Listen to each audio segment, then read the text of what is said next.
welcome to the Meant for More, the only podcast that you need to make your life a masterpiece.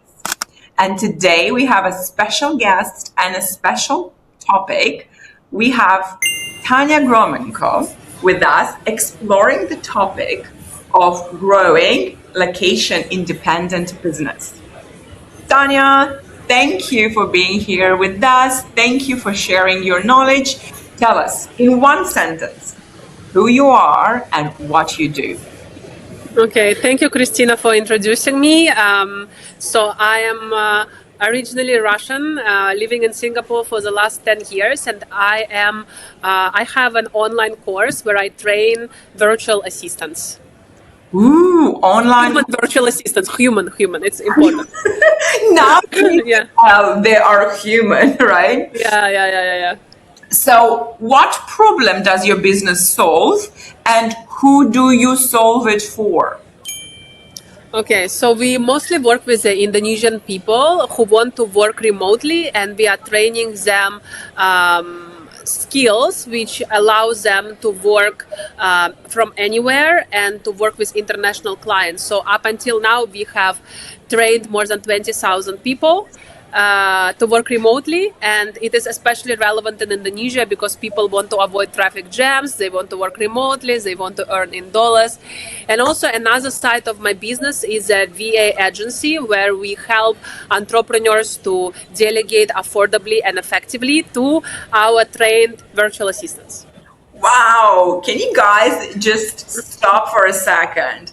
Tanya is Russian, living in Singapore, training assistants in Indonesia, who then work with people all over the world.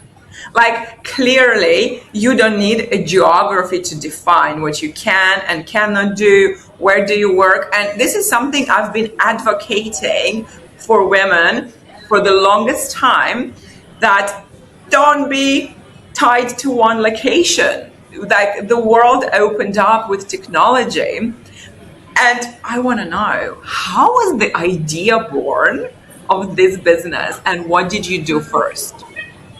Okay, so I actually became an entrepreneur in 2018.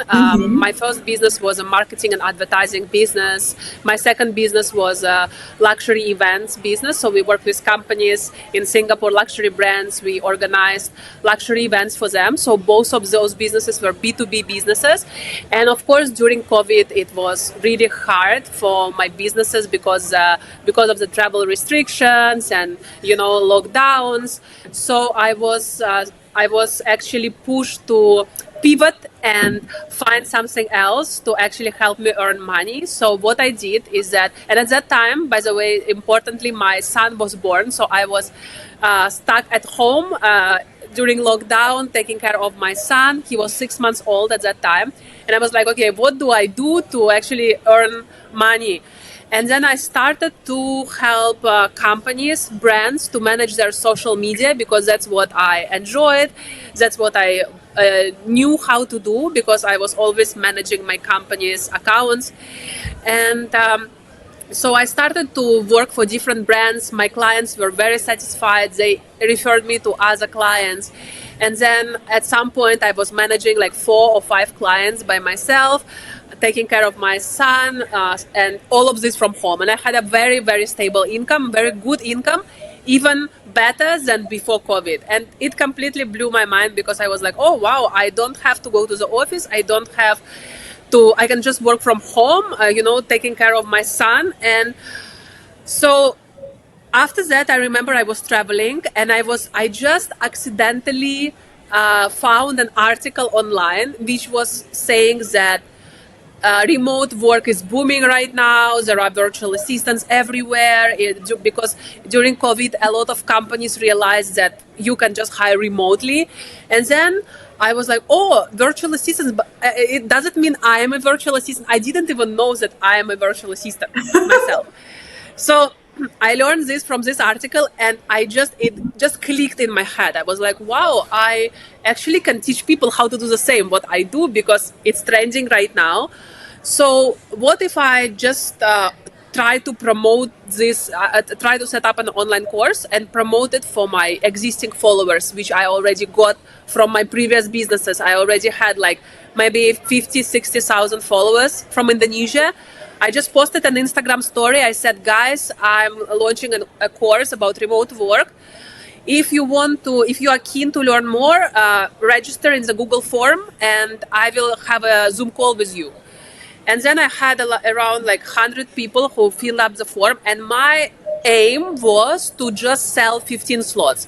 I just wanted to see whether people will buy my product, whether they are able to pay for this product, and whether they are satisfied with the product. So I was having these Zoom calls one-on-one. I didn't prepare any course, didn't record anything. I just spent maybe 20 minutes of my time to create a presentation, what I'm going to teach. And I just put a price, which was quite expensive for the Indonesian market. I think at that time it was like 350 Singapore dollars, which for Indonesian is very expensive. But I was so shocked that people actually paid me on the spot, because I said, if you are keen, you need to transfer me the money right now, because I wanted to see if people will actually pay right now. Yeah. And they transferred, and I was like, and so all these 15 slots were gone in just a few days. And I even had a waiting list out of this 100 people who were waiting for the next batch. But I told them that, okay, let me do this course first. I want to gather the feedbacks, and I'll see if I will do it again. And then out of my first batch, 15 people, I did everything myself.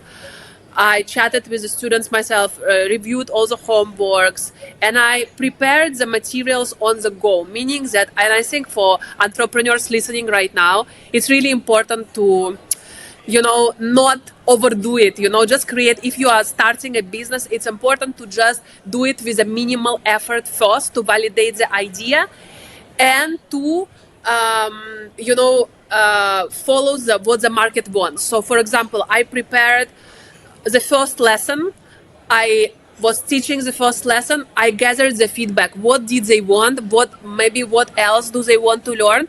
And I was basically creating this course on the go, based on the feedback from the participants. So it's a very big mistake where people, prepare the course, record the course, and then they start selling, but no one even buys, So they spend a lot of money, effort, and time, but then it's all wasted, So that was a big takeaway. And yeah, so I had very good feedbacks, and that's how I started scaling the second batch. I already hired some team members. It was, I think, 50 people, and now we have hundreds of people per batch. Yeah. That is amazing. What a story. I love it. I did highlight one thought from what you were sharing: follow what the market wants. And I see it's so hard for first-time entrepreneurs to have this mindset, because they would be like, I have this knowledge, I want to share that knowledge, this is what I want to give. But in reality, getting this constant feedback from live people, what they want. And really, I did this post recently about good girls. With a good girl mentality, it's hard to succeed in business. And I see women want to be prepared before selling the course. They really want to write it down, create it, record it. And I'm like, don't stop right there. Like, see what your people want. It's amazing that all came to you so intuitively. And I must be honest, it's not intuitively. So another important detail about my journey is that when I was a VA, I actually was scrolling on Instagram, and I just saw the ads of this course, how to launch your online course. So the course is about online courses. Yeah. And at that time, I had no idea what am I going to teach, what am I going to do, but I just felt my intuition was telling me, you need to buy this course. So I bought this course, and I actually already learned the fundamentals on how to scale and launch a course. So it didn't come intuitively, so to say. I knew the system already. Yeah. Here we go. Good to know, because definitely this is the industry standard. First sell, then create. Yeah. The very fact that the first course you want to run it live so you can get feedback. Yeah, guys, take a note. If you're thinking about creating your first digital product, sell first. And Yeah, and I think I just want to reflect back to what you said, that sometimes we feel, oh, my idea is great and I'm really so excited about my idea, and this is definitely what people want, like we don't even question it, right? But then when we start selling, no one buys, right? So I think that's why it's very important to also analyze the market first. So what I did before launching my course is that I analyzed competitors. I think that's very important because uh, when there are competitors, it is a very good sign. Like the more competitors there are, the better the sign, because it means that there is a market for this product. If you created an idea and you have no competitors, it is very it's very uncertain whether this is something that is even needed in the market. Otherwise, someone would have already created it. And then when we already have competitors, we also can leverage this knowledge by analyzing our competitors and actually seeing what they already offer, what they already do, how can we make it even better, read the reviews about these competitors, what people say. And it already gives us the opportunity to even have a marketing strategy, and even the product, like to draft a product that we're going to offer, because we don't need to reinvent the wheel. And it's applicable to any service or product based business, anything that you do, because sometimes a lot of even business owners ask me, Tanya, how do I generate leads? Give me the strategy. How do I market myself? I say, no matter what you do, just analyze your competitors first, and also speak to your customers about what they need and what they want, because this is going to give you a lot of data instead of you trying to understand and guess and doing something that probably people don't even need. oh my God, I love it. Like, all such good points, guys. Definitely, if you have an idea and there is no competition, that means you would have to be a trailblazer. And this is long and it's expensive and it's terribly uncertain. And definitely the sweet spot is when you see there is a competition, but as you said, the article, it's booming. You want to be on top of the wave. Somebody tested that it's required in the market, and now you're kind of riding the trend. And talking to your people, talking to your ideal customer avatar is the first thing you need to do before launching. When I launched a couple of years ago, this group coaching for female entrepreneurs, I just spent 3 days speaking with my potential clients, understanding what their needs, how do they want that deliver, what's not been working for them, and just building the curriculum, building a whole concept out of what they told me and not what I thought they wanted. That is uber importante. And guys, another thing which Tanya said, again, I want to highlight that we don't need to reinvent the wheel. There are competitors on the market with huge budgets, with huge teams who've done a proper research. Leverage role modeling. Look what they do it differently, add your sparkle, add your thing to it. But yes, very, very exciting. But let's also think about that. What was the most challenging part about starting your business and growing it, and how did you get through it? I would say for my VA business, for my online course business, I kind of already came prepared, because I've been through all of different types of challenges and failures in my previous businesses. So I would say that the most challenging part is delegation and managing people. This is something that is really painful, and I've been through so many different mistakes in my previous businesses where I hired the wrong people, where I was too nice and too friendly, and I was paying all of my business money for their salaries without even knowing what they were doing and the KPIs they were achieving. to the point where I was too demanding and asking and pushing for KPIs, and people refused to work with me after a few weeks of working in my company, which was also very stressful. I also been through mistakes like hiring people based on their resume, ignoring the red flags, not hiring for soft skills, hiring people with misaligned values, and I think it brought me a lot of pain, stress, and I lost a lot of money on that in my previous businesses. So when I came into this business, I already knew, I learned the hard way how to hire people, how to retain people. And I really learned that it would be so much more beneficial to hire people based on soft skills and attitude, because the hard skills can be always learned.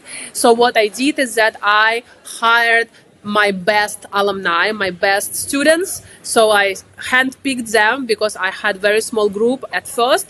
I picked 2 of my best students who are still working with me until today. It's been 4 years. We've been working together, and yeah, that's just amazing how they grew as well. They started without no experience, but with a great attitude, very great soft skills, communication, and they grew all the way until becoming our sales director, for example, or leader of the team. And yeah, it's been amazing. What else? I think another thing that really changed my business and my life in general, and unfortunately took me too much time to understand, is that the business is not, because I always thought that if you start a business, you can have a lot of money, you can have a lot of freedom. So that basically was my motivation to start a business. I wanted money and I wanted freedom, and I was like, okay, what's the way for me to make as much money as possible? And unfortunately, it took me a long time to understand that business is actually a way to bring value to people, to realize your potential, to make an impact, and the money will follow after you do that. So instead of focusing on how can I get rich and have all the freedom that I can have, you focus on what is the fastest way for me to bring value, as much value as possible to my clients, and really solve the problems that people and my target market is facing. So once I switched my mindset to really serving my clients, and once I really promised to myself that from now on, I will have like a complete integrity and honesty with myself, that I will serve my clients the best way possible, and I will focus on their satisfaction. And that's how my business completely changed. The money came, my business became profitable. I started to have happy clients. And before that, when my focus was on money making, it was different. It was different. Yeah. Wow, I love it. So many golden nuggets here. Business is about bringing value and also your own potential. So good. Yeah, exactly. And it feels different, like when you make a business which is impactful and you receive this money and you feel that it's not just money, it is the impact that you gave. And basically, I really believe that the amount of money that we have is a reflection of the value that we give to the world, right? So I also feel a lot of satisfaction right now from my work, that I don't just make money, but I make meaningful money, that I do something that's impactful for people, and this is much more meaningful and satisfying rather than just getting the money, spending it, and it doesn't really give us the happiness, long-term happiness. Yeah. That's almost like you created a new term, meaningful money. Yeah, exactly. Right? And there is such a difference between having money and making a meaningful money, which makes you feel good, which adds value to other people. It's just like win, win, win. And you also kind of like start valuing money more as well. Like, I don't know, I just started to value money so much more after I changed my mindset about money, Ooh. I don't know. We are opening a whole new conversation. Let it flow. What has changed in your mindset about money? What changed? I feel, I just respect the money, because previously, because maybe I come from a family where we didn't really have the means to afford luxury traveling, and I kind of always wanted to have my own money. I wanted to have enough money to afford something that I was never able to afford, like, traveling, buying some branded things, staying in luxury hotels, and so I was saying, for me it was like, oh, I work for satisfying my need to actually to afford all of that stuff. But then, and maybe it was a journey, I had to experience this to actually understand that it doesn't really make me much happier, like they say that after a certain level of income, the more you have, the more you spend, it doesn't really make you much happier. And I think I reached a point where I felt like, oh, I can actually do what I always dreamed of doing, and I receive all this money, I spend all this money, but I don't really feel fulfilled. Also because I don't feel that my work is fulfilling, that what I do is really fulfilling to the people, to my clients, because my previous business is luxury events. So we were doing private events for luxury brands, and it's a great business. It's a good business.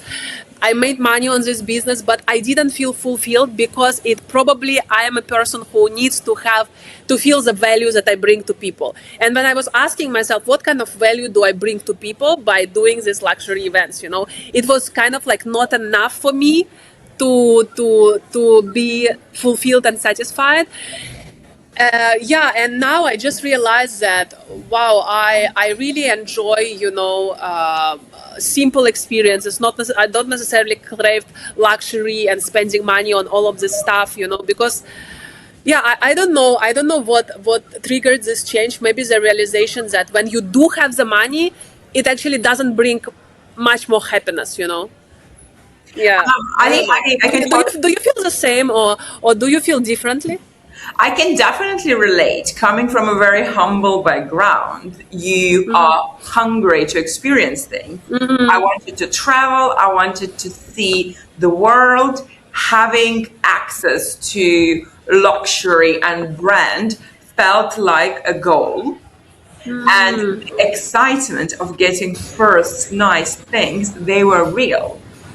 I will not downplay that. I'm like, oh my God, we are. And I think a part of it was like, oh my God, we are making it happen. Yeah. Bringing this to our life. Wow. Like, it is possible. It's possible. Yeah. It's just like, it's a complete like girl from small town. It's wow. The dreams are coming true. I still have goosebumps thinking about that.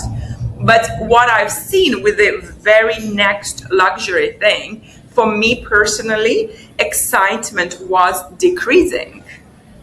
And the happiness of that was decreasing to a point where now I still love to travel, and I love to travel in comfort, but buying material things completely lost its power over me. Same. Yeah. I agree. I would spend money on experiences, right? On experiences, but not so much on tangible, like luxury bags or Yeah. Totally, 100%. And I get it that you probably need to, for many of us, probably you need to live through the experience to believe it.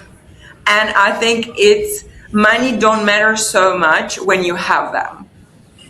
And I think for people who are working to make their first money, to experience their first no stress from coming from financial burden, that can be irrelevant.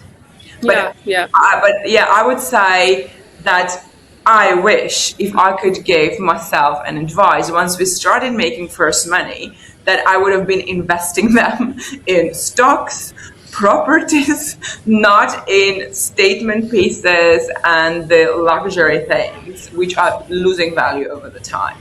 Yeah, true. And if someone is only on the journey of making it happen, put money into investments in the things which would last for you.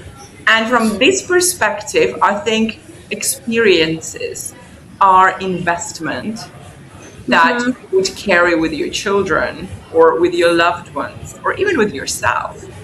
We went snorkeling with whale sharks in Indonesia, and I'm certain I'm going to remember that in my 50s, 60s, 70s, 80s. I want to do that. Yeah, I'm inspired by you. That's an investment in your memories. But Yeah, that's important. That's important.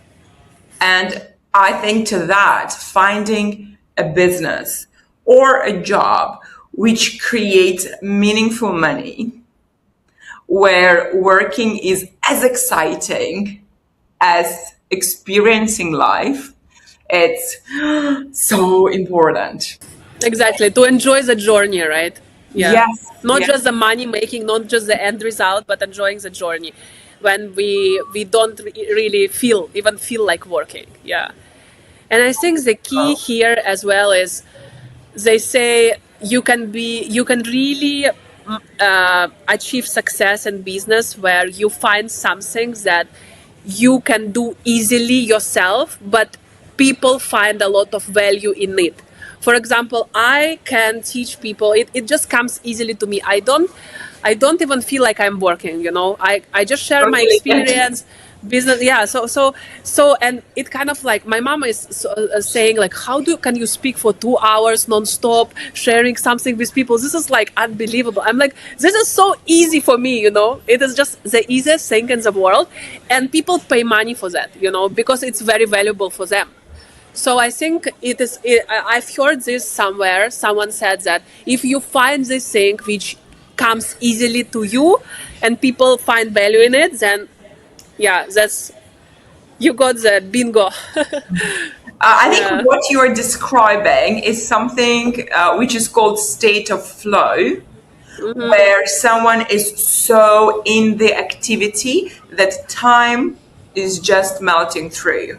It's almost like you're mentally going into different dimension. People experiencing that playing sports, doing arts, music, and I think it's the highest form of luck to experience that at your paid job. Yeah, yeah, yeah. Right. And we were just discussing before the recording, I was hosting a whole day event for She's Got a Business community. And it was a day of learning, sharing, evaluating. The day, it was 5 p.m. We started at 10. And I was like, wow, I could do that again. Wow. So Yes. energetic.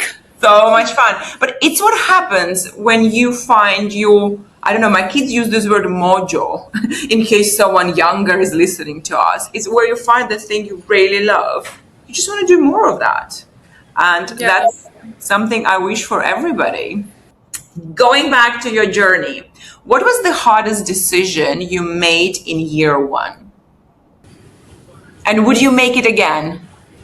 Maybe my first, because for my VA business I can't really remember the hardest decision, but I think in the first year of my business the hardest decision probably was to start delegating, because I struggled so hard with letting go of control. I always felt like I am the only person who can do the right things, and I cannot really trust anyone to keep the same level of standard when doing the work and delivering results for my clients. So it was very hard to hire people, and it was really hard to guide them, to teach them how to provide the standards that I want. But then I would definitely do it again for sure, and I feel like I did it very late. I could have hired people earlier so I could have more help, but I would do it in a smarter way, because at that time when I was starting my business, I was very impatient. I was, expecting people to come to my company, and I was expecting them to give me the best outputs and change my business around. For example, when I was hiring a salesperson, I would expect him to, start closing deals from the first week, from day one. And if he was not doing that, then I would get very upset, and I would say, you have the expertise, why nothing is moving, so and now I realize that there is no perfect person. We always must have the patience to train the people in our team at least 2 or 3 weeks the first 2 or 3 weeks, we need to have the patience to teach them, to train them, no matter their experience, because they do not know our expectations, they do not know our standards. And I think I would have saved so much money and time if I actually could understand this earlier, you know. Yeah. Oh, beautiful. Thank you for sharing that. This is so important. And what do you think? What was the single marketing move that made the biggest difference in growing your business? Marketing move. I think first of all, running ads. I think my business relies a lot on ads, and I think the it really impacted my business when we found a strategy where we, for example, invest $1 and we get back $3. So if you are able in your business, because in ads you always must measure the sales, right? We don't just want to do it for brand awareness and we don't even know how much money we get from it, you know? Yeah. So it should be very clear how much ROI, return on investment, you get from the money you spend. So once you are able to find the method to generate 3 times of money that you invested, for every $1 at least $3, then you just reinvest and you scale the ads. So this was one of the smartest moves that we have done in my business, because it really helped us scale the business. And another smartest marketing move, was to collaborate with YouTubers, like with influencers, with KOLs, especially on YouTube, because Instagram didn't work for us.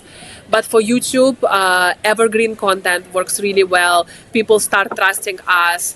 We now we collaborate with celebrities, YouTubers, with millions of followers. We pay them to feature us, but the ROI is insane, like most of the time. Of course, it's sometimes hit or miss. Like you sometimes choose the right one, sometimes it doesn't really work out, but most of the time it is really impacting our brand trust, the sales so much. Yeah. Amazing. These are two really good things. What would you recommend to someone who is just starting about to start run ads for their business for the first time? Where that person should begin?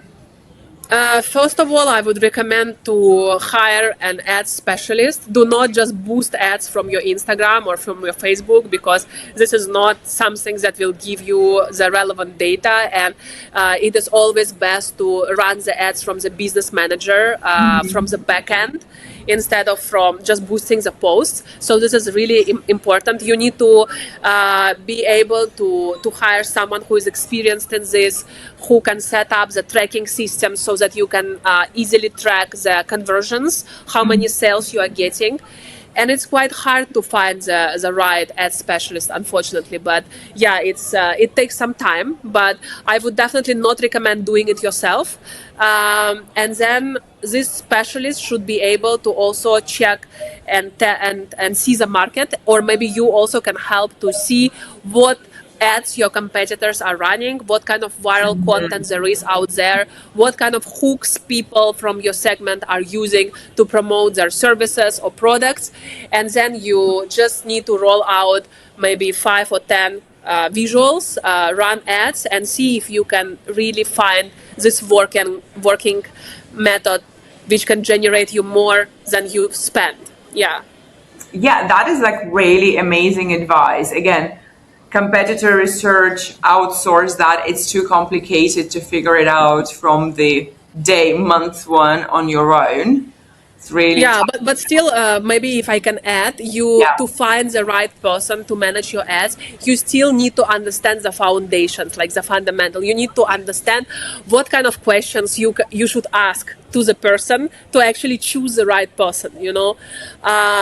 And I always say that no matter which function you delegate in your business, you do not have to know the details. You do not have to be able to do that, but you need to know the foundations. Because if you do not know the foundations, then you cannot control what these people are doing. And then you hire the wrong people, you waste your money, and you don't even know how to control their work, you know. So you need to be able to ask the right questions. But now we have ChatGPT, right? You can ask ChatGPT to explain to you how does it work, the fundamentals of Meta ads, what questions to ask, and yeah, it's easier now. Yeah, that's 100%. You need to know as a founder, you need to know the fundamentals to be able to have realistic expectations, to be able to hire the right people, to know when to pivot when something is not working. That's Yeah. absolutely there. And I see this mistake, which I think you mentioned that a little bit before. There is expectation that people would hire a social media manager and it will resolve all their problems without them knowing what my brand is standing for. Why would someone need to hire me? What is my unique selling points? What are my competitors? What's happening in my industry? I think as a founder, you need to have fundamentals of running your business, and then you can outsource with results. Yeah. So Exactly. that is definitely there. And what is, again, when we think about collaborating with KOLs, celebrities, YouTubers, what would be your advice there? Where should someone start? I think it's if you want to collaborate with YouTubers, I think it's really important to choose the right people, not just based on the amount of followers, but the audience, the type of audience that you are targeting. It should overlap. So let's say I am targeting 25 to 44 years old people, mostly female. So I need to get the data from the YouTuber, from this person we are collaborating with. What is the screenshots of their profile, the audience profile. And also what helps me is because we work a lot with the Indonesian market and my team are also Indonesian. So they kind of like watch all these influencers and they also can advise what kind of influencers are suitable for us. So yeah, that's probably something to start with. Yeah. But it's always trial and error. After doing a few collaborations, you already will see what works. And also, again, analyze your competitors, what they are doing, what kind of YouTubers they go to, how do they promote their services. Yeah. Oh, I love it. This is such a good advice. And now, as we are wrapping up this conversation, which I believe could have been a day-long masterclass, Yeah. where do you see the biggest barrier for women to start and scale their businesses?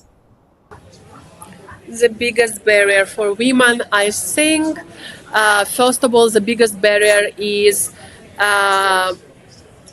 maybe overthinking. That's what I see. Overthinking, not sure where to start. So they feel like they are focusing on the whole ladder, right? Instead of just the first step, and this first step never actually gets taken, like I do have some friends who have great business ideas, they are very entrepreneurial, very visionary, but nothing ever moves because they are just too overwhelmed, with the whole things that they need to do, so they never act. And the second one is probably like some women are not able to ask for help. Again, they're used to doing everything themselves. They feel like I'll just save the money, I will do everything themselves. My business is not making any profits yet, so I will not do that. I will not hire anyone. And even if I do have the money, then I will still not hire because I want to save and I don't believe that someone can do the job better than me. So yeah, from what I've seen, that these are some of the barriers. Yeah. Okay, so ladies, no overthinking, no procrastinating, and outsourcing. I hired my first employee while I was still employed myself Wow. because I knew to start generating more income, I might need other people to help me. And I needed that security that once I exit the corporate, I will have income. That's so smart. Amazing. And I think that really helped me to exit faster than I would have done if I were doing it all on my own. And Wow. yeah, I do think it's a really difficult move for a lot of women hiring before they are absolutely sure in their vision or in their income, but it's such a powerful one. Thank you, Tanya. Thank you so much for your time. Thank you, Kristina, For for all inviting the me. wisdom. I really loved it. And before we wrap up, what is one thing you want everybody to know about growing location independent business? I think focus on the business that can be scalable and can work independent of location, because my previous businesses, they were all location dependent, and I felt like I will definitely hit a ceiling at some point, and my business always depends on my number of hours that I work. Whether it's events, whether it's a B2B marketing and advertising, there is always a ceiling, and I cannot scale. It will always, like, if I scale, it will always increase the amount of times that I work, that I need to work, Yeah. So what really is gave me that freedom is not only location dependent, but also freedom. I mean, having freedom meaning I don't have to work that much, like a few hours a day, because I can build a business which can scale independent of having to scale my time. Yes. It can scale without making me work harder. And also where you can provide the services or manage the business. Not from some specific location, but from anywhere. So Woo! Scalable business models, location independent, and not increasing the hours that you work. yes. Done. Thank you so much. Thank you. Thank you, Kristina. See you guys.